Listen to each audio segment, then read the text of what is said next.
Well, once again, black immigrants are crying foul, particularly the Haitians, because Biden has his anti-black policies against the Haitians. And let's go ahead on and get deep into what's going on with Biden and his constant anti-black racism. So they say the Biden administration expelled nearly 4,000 Haitians on 36 deportation flights in May, a significant increase over the previous 3 months. It said after renegotiating agreements with the island nation, which has crippled by gang violence and its expanding humanitarian crisis. Now, let's stop there. All these other ones from Latin America are talking about gang violence, talking about MS-13. They're running from 18th Street. They're running from the different drug cartels, right? You know, that's the same thing. And yet they could come and stay, but the Negroes, oh no, you got to go yourself right back. You know what I'm saying? And it's amazing how Corinne Jean-Pierre don't really be saying much about all this deportation of her people. See, when I went to the African continent, they told me a lot of those immigrants that come over here to America, they sell their own people out when they're there. So that's why when immigrants come in here, we got to get on alert and see like who you are, where you come from. Because if you don't go over there and find out who these people are when they come over here, that's why some people get in these arguments with these people and why they undermine and why they do all these things when they hear is because you got to remember the white supremacists allowed them to come here. I keep telling y'all that. Now, when they come in through that southern border, they don't really have that vetting process like they do with other countries. Now, they say over the past year, a growing number of Haitians have made the journey.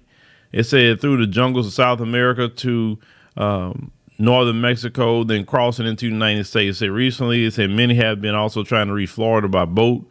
It said they have been part of a record wave of migration at the border with Mexico. So while the number of Haitians crossing to the United States have increased recently, it is far from the biggest migration challenge facing the country.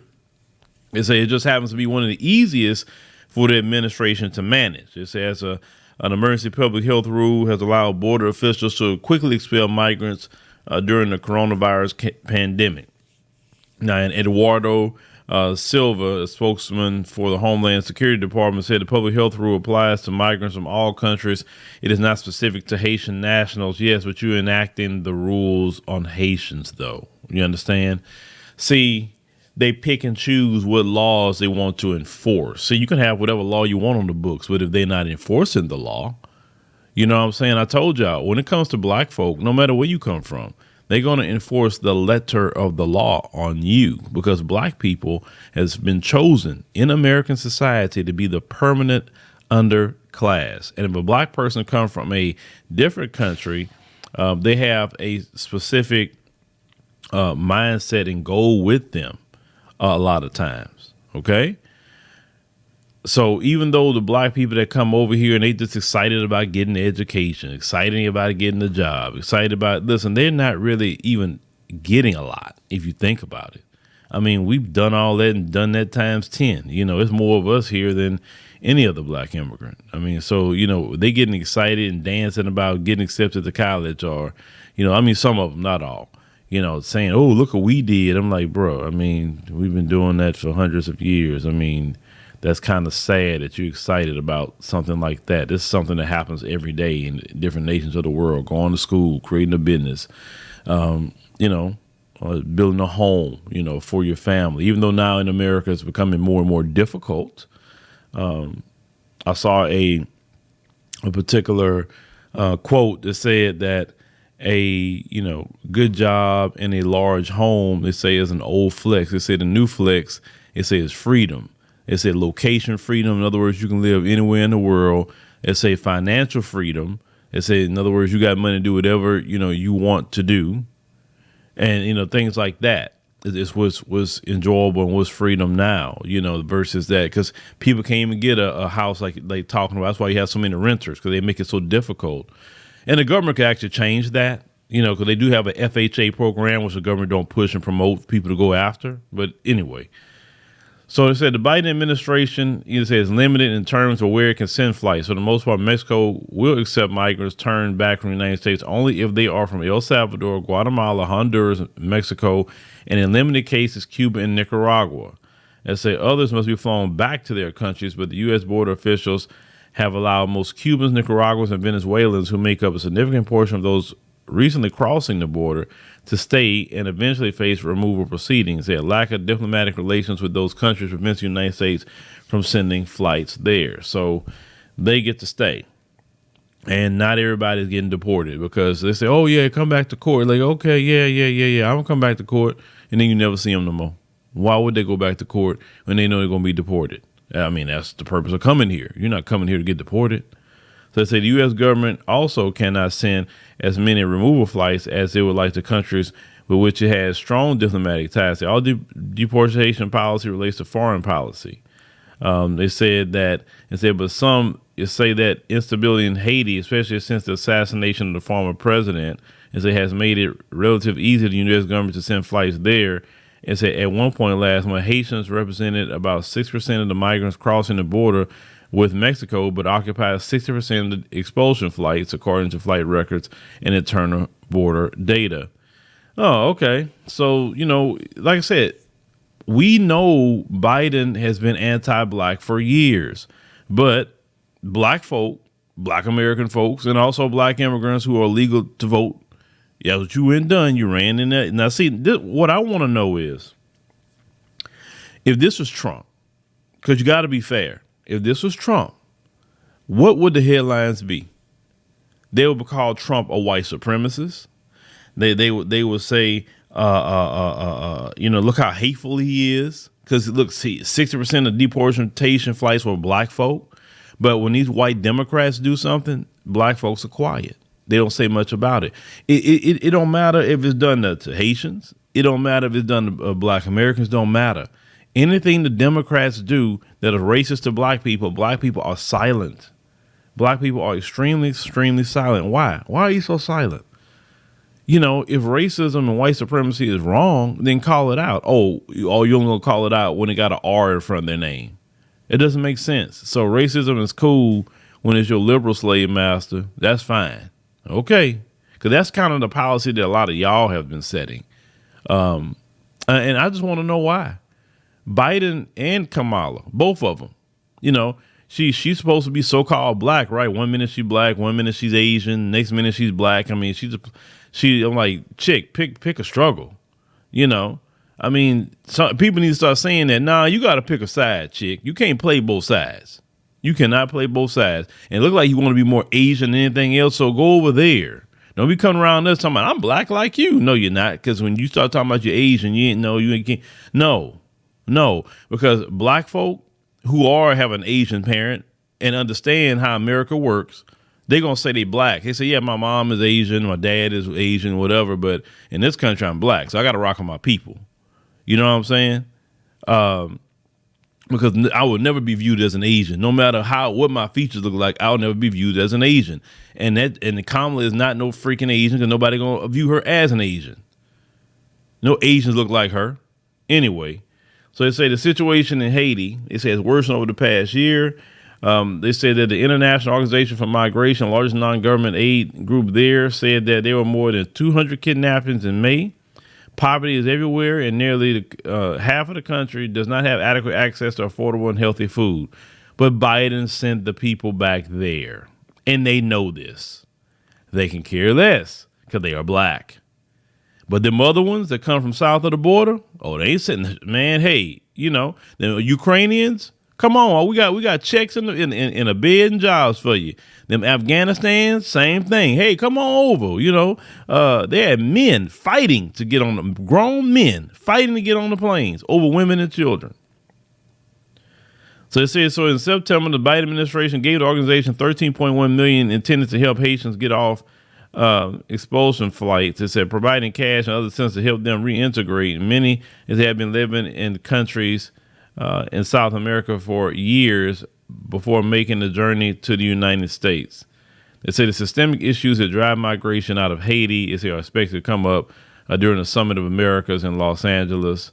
They said that the Haiti Prime Minister, Ariel Henry, is in attendance. They said Biden ran for always promising to bring compassion to U.S. immigration policies, particularly those involving asylum, but rolling out new policies amid a sharp increase in migration and during the pandemic has proved difficult. Some Trump-era policies remain in place. He said in September, about 15,000 migrants, he said many of them Haitian, crossed the border to Del Rio, Texas over a course of a few days. That month, the United States sent a record of 58 expulsion flights to Haiti. It said the number of flights, it said per month, decreased after that, but rose in January when there were 36. There were 39 total flights from February to April, and it shot up again in May. It said with many families and younger children and 3 aboard, it said those 36 flights that month. It said an infant died in the Haitian hospital shortly after arriving on an expulsion flight in January. It said, and they asked the Biden administration to halt expulsions for young children. Man, Biden don't care about that. Y'all got to understand, Biden is just as anti-black as anybody else, but he's had that history. It's amazing how Uncle Ruckus Jim Clyburn could tell y'all to go out and vote for this guy. Cause this guy, you gotta remember, this guy's campaign was dead. I'm trying to figure out how Clyburn come out, tell y'all to vote for Biden, and then all y'all start getting behind Biden. I'm still baffled about that, because Biden's campaign was done. Nobody was looking at him. Nobody was checking for him. And maybe they should have followed their first mind and not check for him, leave him alone. But Clyburn, you got to think about this. The Clyburn is the one that came out and told y'all vote for that. We know Joe and all this. And then all the people, definitely his age group, got in line. And then, of course, all you scared black people, they were scared of Trump and his followers, And I'll keep saying, are you happy with your vote? Are you happy with it? Are you happy? Because I'm not happy with the gas prices because of those people that ran out there and vote for him. I'm not happy about that. I'm not the food prices I'm not tripping on, but it's the gas price that I'm annoyed about. It's the gas prices for me. I'm paying way too much money in freaking gas, and I know I'm not the only one having that complaint. Now, your boy Biden said between May 19th to May 26th. It said they encountered 1,868 Haitians who had crossed the southern border. It said during that period, there were 21 expulsion flights. In comparison, over the same period, they encountered 5,264 Guatemalans and 4,453 Hondurans, and the United States sent 7 expulsion flights to each country.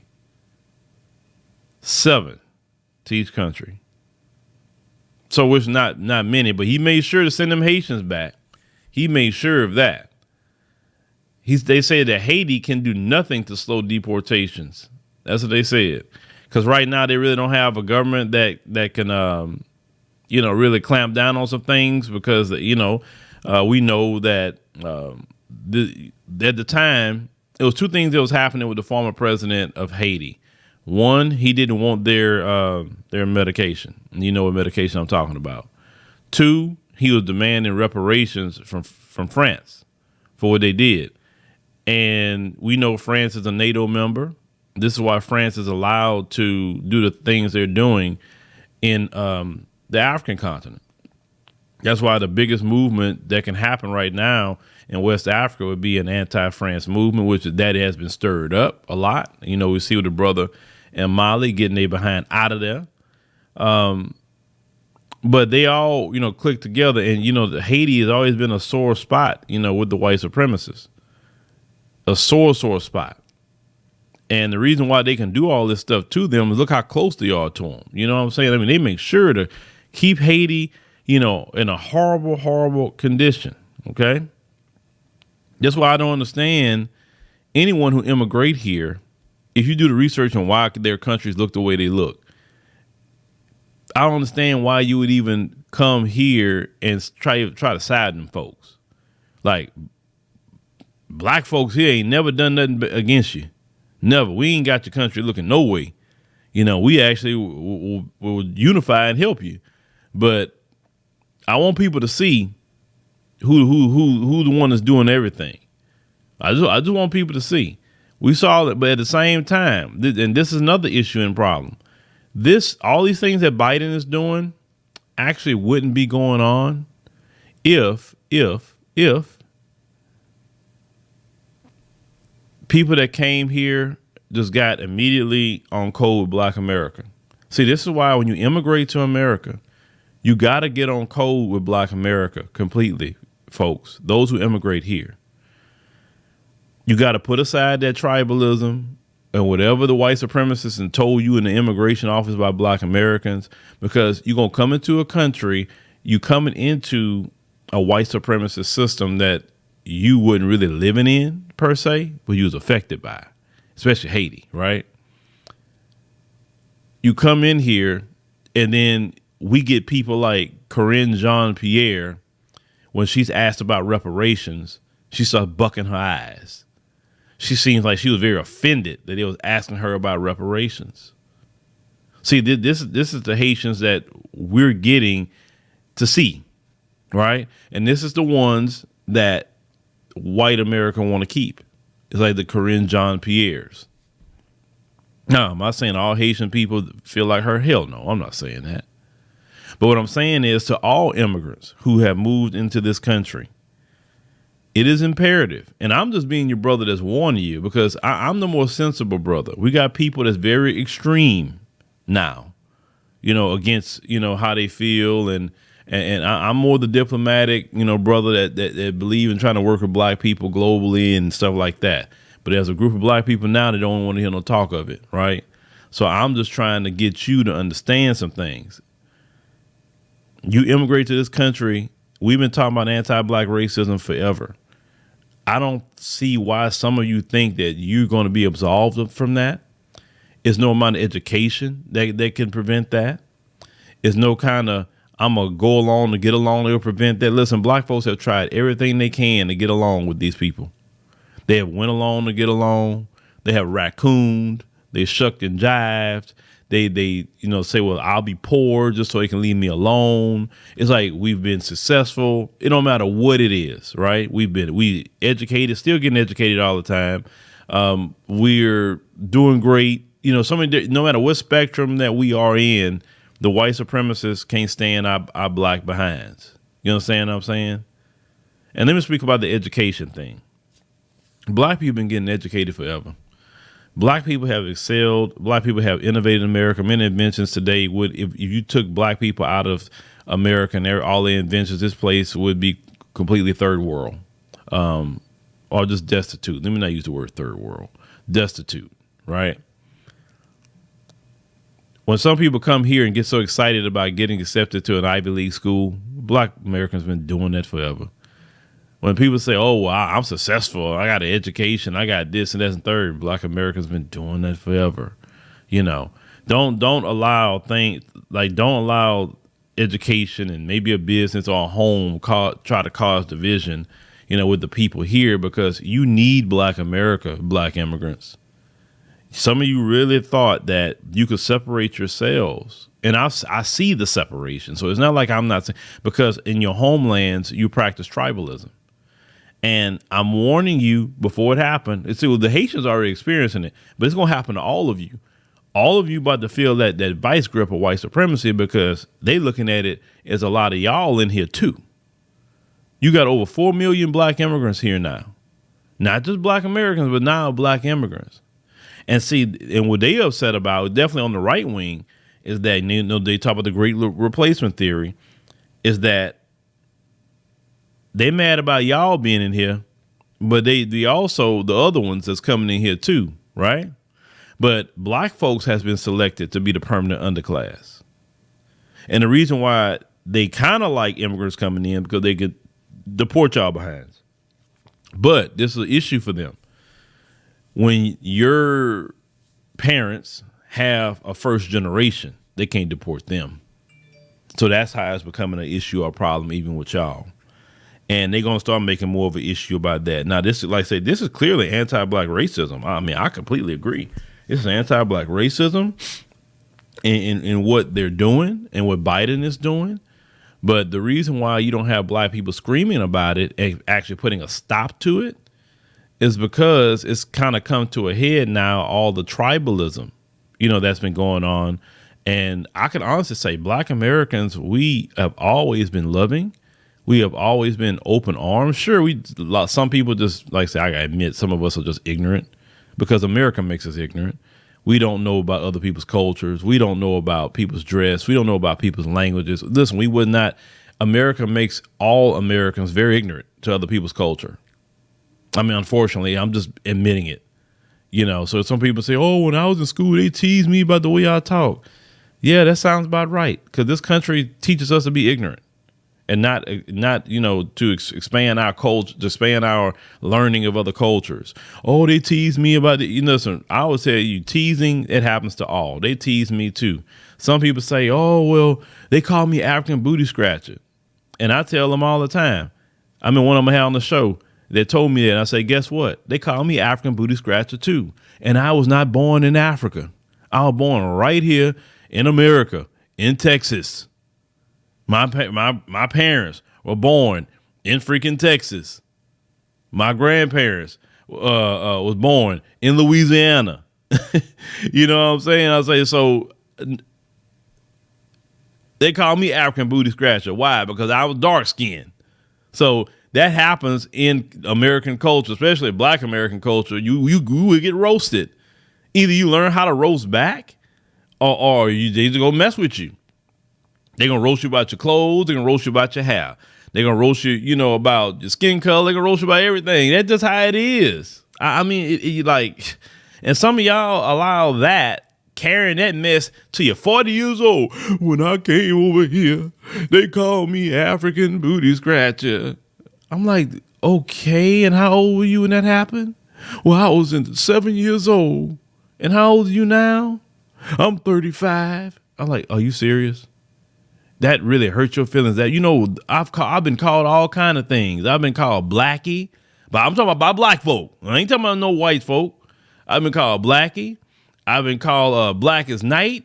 I've been called the only way we'll be able to see you at night is if you open your eyes or just smile. I'm talking about this is black people told this to me. I'm not talking about no racist. I'm talking about black folk in a black neighborhood, black area. Okay? I mean, people roast me because of my hair. I was roasted so much about my hair before. I said, man, look, I become a grown man. I'm going to be successful enough. Well, I'll make sure I get my hair cut every week. I ain't missing a haircut. Y'all ain't nobody going to roast me about my hair ever again. I was that type of person. Like I've always been that way. Like, okay, I'm going to show y'all. I'm going to show you better than I can tell you. And then today, most of those people that quote unquote roasted me, it's not in my position whatsoever. A lot of them struggling, very bad, and they looking pretty bad at a grown age. Some of them. I'm not in that position whatsoever. So who had the last laugh? So that's the thing. It's just like, to me, it's like y'all got to get over that, man. Somebody roasting y'all. Man, people roast me now. You think I care? No.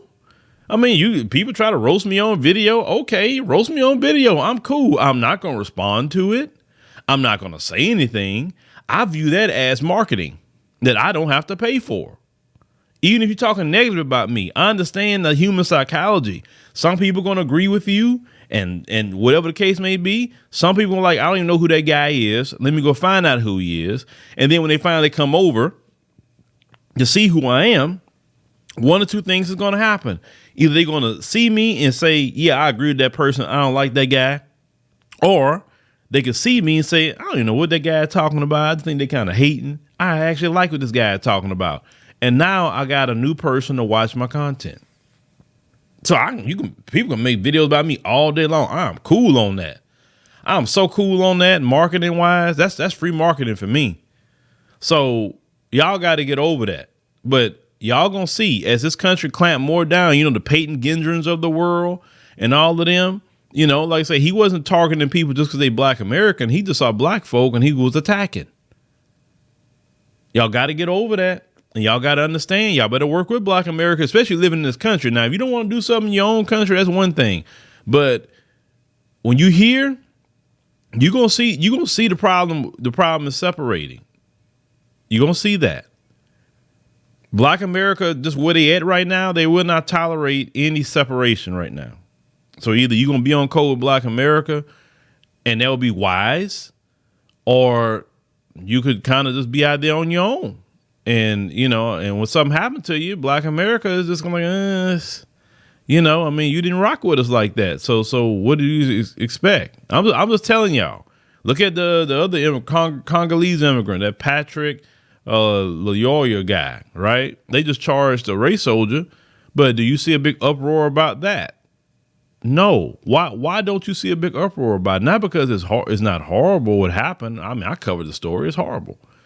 But you separated yourself from Black America in that Congolese community. You separated yourself. And when you separate yourself in these little enclaves in America, when white supremacy come after you, you have no allies. You don't have no backup. When I go to different African countries, the first thing I do is go and talk with the people. I say, hey, my name is Phillip.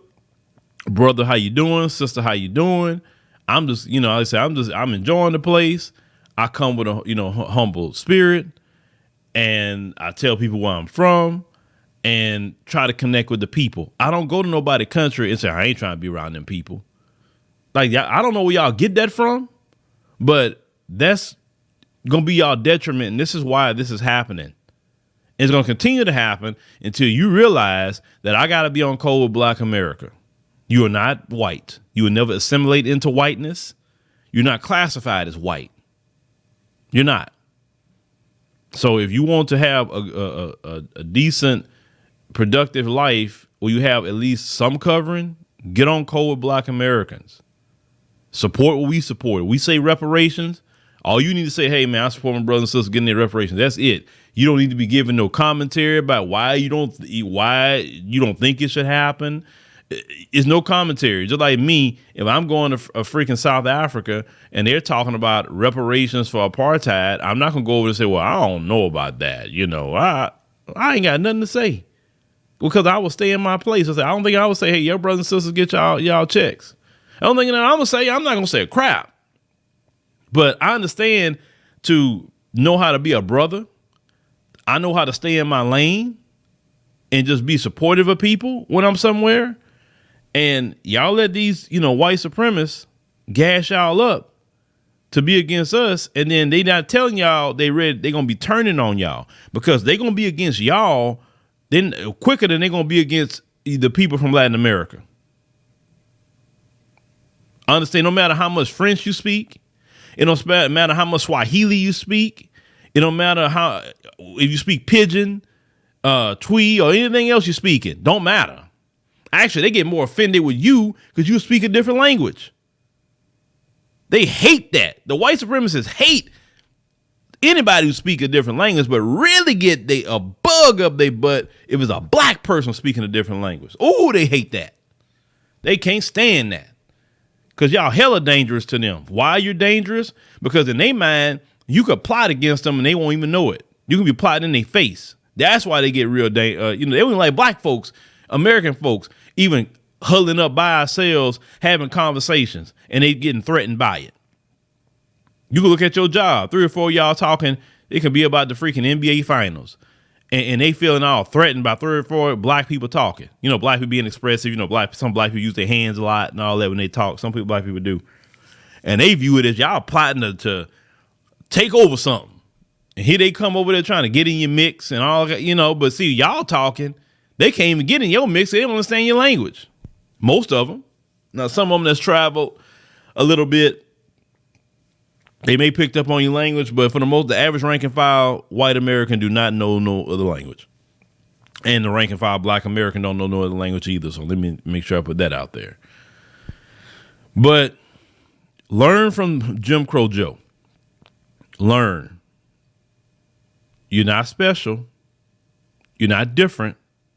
I'm a firm believer going to tell all y'all, none of y'all are different. None of y'all are special.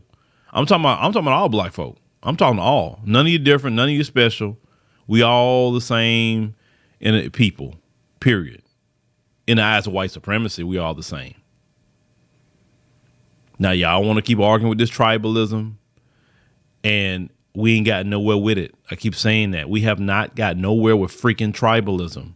Nowhere. You cannot show me no productive anything with tribalism.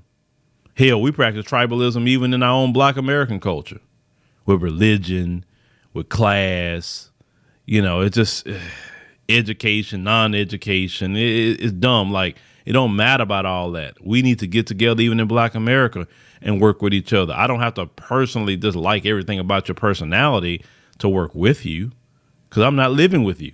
I can work with a whole lot of people I'm not living with. I ain't got to be with you every day. But do we agree enough to feel that this one issue is a thing that we should be on code together, about? I may not agree with all your ideology. You may not agree with all mine. But what is it that we do agree on that we can work together on? That's the key to unification. You think white supremacists all agree? No, but they agree, say, listen, we got to maintain white supremacy. I may not like you, your family, whatever else. I can care less right now. We do agree on white supremacy. And if Black folks learn that, can we just come together on one thing we agree with? Just one. We ain't got to agree with everything. Because Black folks got this idea that we got to agree with everything a person think or say to work with each other. No, that's not even realistic.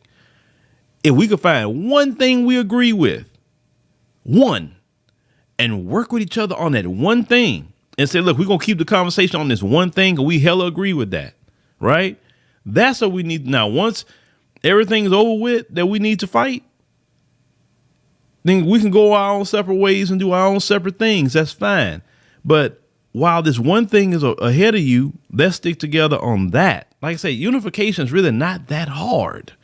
Y'all make it hard by thinking you got to agree with everything somebody think or say, or how somebody feel about this, or I can't fool with them because of that. I don't care about all that. All I care about is, listen, can we agree on this one thing here? Can we work together as a community to build up our community, to fight for our community, to make sure that we safe and okay against racism, white supremacy? Can we at least do that? I think most of us would say we want to schools for our kids. We want to businesses. We want our own neighborhoods that's safe and clean and brand new. And we should not have to be moving to no white areas to have a good life when we're doing well for ourselves. We got enough land in America that you could buy, and we can have neighborhoods built and everything like that. But if we all work together to do it, I don't have to like you to do that. I don't even know you like that. But if we can work on that, then that's simple. I just don't understand how people, sometime in life, I've learned people make things so complicated. And life is really so simple. On certain things, it is simple. Some people think too much into things, think way too much. If you just focus on the simplistic things, do the simple things first, you'd be surprised doing the simple things, you could springboard into more complex things. But we trying to do the complex before we even do the simple. That's our biggest problem. That's why unification has been always hard, because we're trying to figure out 1,000 things and okay, we cool on one thing, but you said one thing I don't like, and I can't work with you. I don't like you. I can't do, like I said before, there's no reason why we all shouldn't be working together, especially when you're speaking the same message, literally. Why can't you work together? I don't care about people's egos and personalities. I ain't living with you. But can we work together on certain things? Now, I know you may not be able to work with everybody, but I think certain people who have a certain influence should be able to come together a little bit, not, and just to say, hey, we'll do some things, or we'll work on something for the betterment of the people, because it's not even about us. If you're speaking to the people, then you should think more about the people, right? The Black immigrants, I will say this. Y'all need to have a meeting within your own Black immigrant community. Y'all need to get on code. If y'all older Black immigrants that's maybe like, I don't know about that, we don't want to deal with, like, look, the first generation of Black immigrants, you're going to have to be the ones to take the lead and say, look, we in America, we American citizens, we got to be on code with Black America, because we can't do, it's not going to work. Y'all came over here, want to separate. We can't do it. We just can't. It's not safe for us to. We need to get on code with them, because people. You think Biden's going to be the last one targeting y'all? please, if you get a Trump or a DeSantis in there, either or, you think it's going to stop? No. And so don't say nobody warned y'all. But thank you, ladies and gentlemen, for coming to the podcast today. We greatly appreciate it. Make sure you click the subscribe button. That way you'll know exactly when we post another podcast. Click that like button. Is very, very important to spread things in the algorithm there. And, make sure, if, you're enjoying our program, join our YouTube channel memberships. That's very, very important, for the support of the channel. And, thank you once again for coming by and listening, and see you next time.